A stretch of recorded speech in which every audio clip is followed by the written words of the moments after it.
안녕하세요. 한의사 강용혁입니다. 요즘은 아이들도 참 많이 힘듭니다. 먹고 입는 경제적인 상황은 부모 세대에 비해 한결 나아졌지만 스트레스는 부모 세대보다 훨씬 더 가혹하지 않나 싶습니다. 그래서 아이들도 우울증이나 화병에 쉽게 노출됩니다. 근데 치료 과정에서 본질적인 원인을 한꺼풀씩 벗겨나가다 보면 가장 빈도가 높은 건 바로 공부 문제가 아닐까 싶습니다. 어떻게든 공부를 시키려는 엄마와 어떻게든 이 공부 올가미로부터 벗어나고 싶은 아이 간의 힘겨운 줄다리기죠. 쫓고 쫓기며 서로를 이해할 수 없다며 원망하고 답답해합니다. 서로에 대한 극단적 분노와 폭력적 언행이 오가기도 합니다. 평범해 보이던 내 가정에서 어떻게 인륜을 저버린 이런 장면들이 나타날 수 있는가 나중에 부모들도 깜짝 놀랍니다. 삶의 이유가 행복이라고 말은 하지만 공부를 둘러싼 엄마와 아이 어느 쪽에서도 행복은 보이질 않습니다. 엄마의 잔소리도 결국은 아이 공부 문제로부터 시작됩니다. 아이는 아이대로 이런 잔소리가 싫어서 참다가 안 되면 도망치고 그러다 안 되면 우울증으로 숨어버립니다. 아니면 분노 발작을 일으켜서 자신을 보호하려고 합니다. 남자아이들은 술, 담배로, 여자아이들은 진한 화장을 하면서 어른 흉내를 내기도 합니다. 결국 엄마의 잔소리로부터 도피처를 갈구하는 모습들인 거죠. 반면 엄마는 일탈과 우울증으로 숨어버린 아이를 놓고도 얼마나 힘들었을까라는 공감보다는 공부 시간이 다 흘러갔다라는 조바심만 앞섭니다. 그래서 아이를 원망만 하게 됩니다. 그것이 엄마로부터, 엄마와 아이의 소통 부재로부터 비롯된 문제라는 것은 생각지조차 못합니다. 왜일까요? 엄마는 자녀의 미래와 행복을 위해서 헌신적으로 뒷바라지만 했다고 여기기 때문입니다. 도리어 엄마는 억울하고 화가 나서 화병이 날 지경이라고 말합니다. 도대체 대한민국 가정의 만병의 근원으로 자리 잡아가고 있는 이놈의 공부는 왜 그렇게 해야 되는 걸까요? 엄마들은 도대체 왜 공부하는 걸까요? 자식의 앞날과 미래 행복을 위해서라는 포장을 걷어내면 드러나는 민낯은 어떤 모습일까요?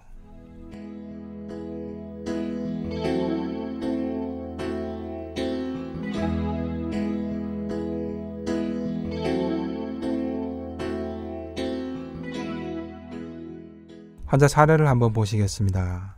만성 두통과 피로감 때문에 아침에 못 일어나서 학교를 계속 지각하는 고등학생 A양입니다. 보약을 먹여봐도 아침에 맥을 못 춥니다. 평소 시험 기간만 되면 두통을 자주 호소했지만 이렇게 아침에 못 일어나는 건 처음이라고 합니다. 근데 맥을 봐도 체력적인 문제는 없었습니다. 수동 공격 심리에서 비롯되는 거라고 봐야겠죠. 전형적인 헬리콥터 마음인 엄마를 향한 분노를 우회적으로 표현하고 있는 겁니다. 학생부 전형 생각에 조마조마한 엄마에게 이런 식의 분풀이를 하는 거죠. A양처럼 태음인 아이들은 부모가 무섭거나 부담스러우면 갈등을 피하기 위해 자기 생각은 억압해버리고 부모에게 맞추려는 시도만 합니다. 성격도 내성적이라 편치 않은데도 엄마가 반장하면 학생부 쓰는데 좋다고 하니까 그냥 참고 하는 식입니다. 엄마의 기대를 눈치껏 파악하고 이를 충족시키기 위한 선택만 해오는 거죠. 공부 자체의 재미나 성취욕보다는 엄마를 만족시켜서 자신의 존재 불안을 달래는 겁니다. 안 그러면 엄마로부터 차가운 시선을 받으며 버림받을지도 모른다는 무의식적인 불안감이 큰 겁니다.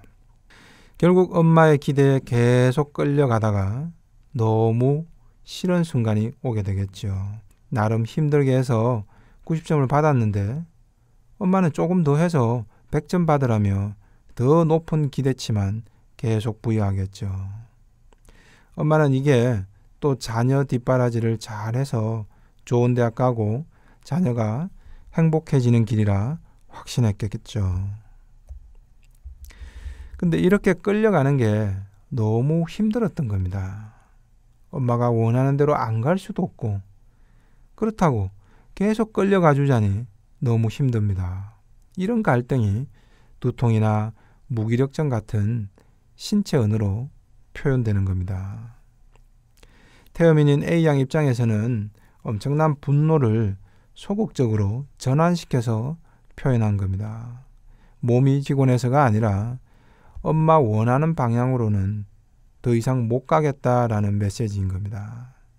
이걸 직접 말로 표현 못하겠기에 온몸으로 저항하는 걸로 봐야 합니다. 물론 엄마는 이렇게 해석하고 싶지 않을 수도 있습니다.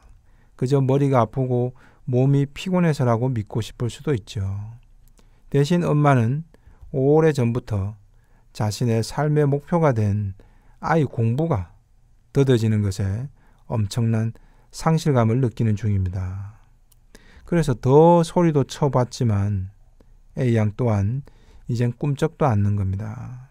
엄마는 약과 상담을 통해서 어떻게든 A양을 바꾸어 주기만 바랍니다. 엄마의 기준은 너무도 옳은 것이란 확고한 생각에 엄마부터 바뀌어야 한다는 것은 상상조차 못하는 겁니다.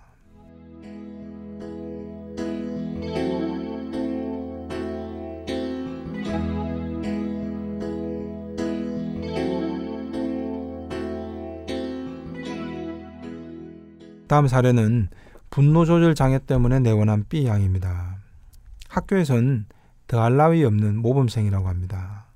근데 집에서는 엄마와 대화 중에 이제는 욕설까지 내뱉게 됩니다. 점점 그 수위가 위험해지고 있습니다. 분노를 일단 속으로 삭이는 태음인 아이들과 달리 소음인 아이들은 자기 사고가 강해서 불만을 그때그때 외부로 표출하게 됩니다. 이때 B양처럼 분노 발작이 나타나기도 합니다. 그럼에도 부모를 이길 수 없다는 판단이 들거나 부모가 변화해 주지를 않으면 우울증으로 전환되어 버리기도 합니다. 화살을 부모에게서 자기 자신에게로 돌려버리는 거죠. 내 식대로 안 될 거면 나도 우울증 속으로 들어가 엄마가 원하는 대로는 못 해주겠다는 겁니다. 내가 아파서 공부를 못 해버림으로써 엄마도 고통스럽게 만들겠다는 겁니다. 이렇게 아이는 분노 발작까지 일으키고 엄마도 화병까지 얻었는데도 도대체 왜 엄마들은 자녀 공부에 미련을 포기할 수가 없는 걸까요? 진짜 자식의 미래와 행복만을 위해서일까요? 이런 엄마들은 곧잘 사회 현실부터 거론합니다. 한국 현실에서 공부를 잘해야 좋은 대학을 가고 좋은 대학을 가야 좋은 직장을 얻고 그래야 행복해질 수 있다는 논리를 펴니다. 언뜻 보면 부정하기 힘든 측면도 있습니다. 그런데 왜 행복해지기 위한 이런 노력들이 자꾸 파열음만 내고 엄마도 아이도 그 누구도 행복하지 않은 걸까요?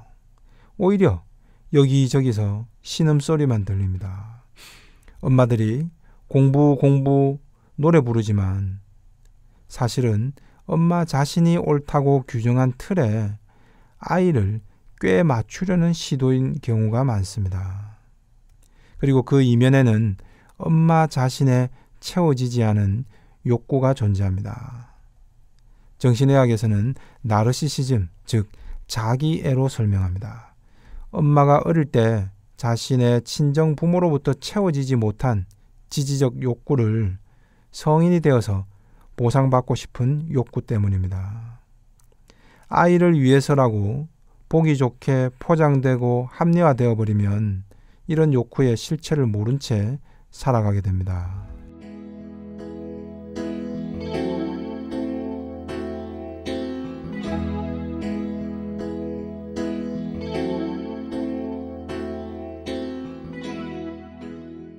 A양의 엄마는 5남매 중에 넷째 딸로 성장 과정에서 딸, 아들 차별을 심하게 받으면서 자랐다고 합니다. 친정 부모님이 딸만 넷을 놓고 나중에 막내로 아들을 낳았습니다. 넷째 딸인 A양 엄마는 어릴 때 왜 또 딸이 태어나서 라는 말을 아버지로부터 수없이 들었다고 합니다. 엄마도 그 말을 단 한 번도 반박해 준 적이 없습니다. 그러다 뒤늦게 막내 남동생이 태어났습니다.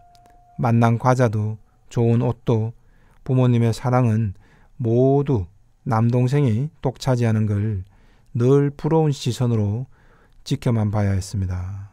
본의 아니게 A양의 엄마는 더욱더 천덕꾸러기 신세가 된 거죠. 이런 분위기 속에서 그나마 자신이 친정 부모로부터 덜 미움받을 수 있었던 건 자매들 중에서 공부를 제일 잘했기 때문이라고 생각한 겁니다. 하지만 1등 성적표를 내밀어도 친정 부모님은 딸이 공부 잘해서 어디다 써? 라며 도리어 냉담한 표정이었다고 합니다. 반면 남동생은 별것 아닌 것에도 온갖 애정을 다 독차지했던 겁니다. A양 엄마는 이 험난한 환경 속에서 어떻게든 공부만이 살 길이다 라며 악착같이 공부에만 매달린 겁니다. 이 콤플렉스가 결국은 자녀 교육에 유독 올인하게 만드는 겁니다. 대신 나는 공부를 어릴 때 그렇게 열심히 해도 내 부모로부터 예쁨을 못 받았는데 내 딸은 이렇게 좋은 조건에서 공부만 잘하면 되는데 라는 마음이 딸이 고통스러워하는 모습을 외면해버리게 만든 겁니다.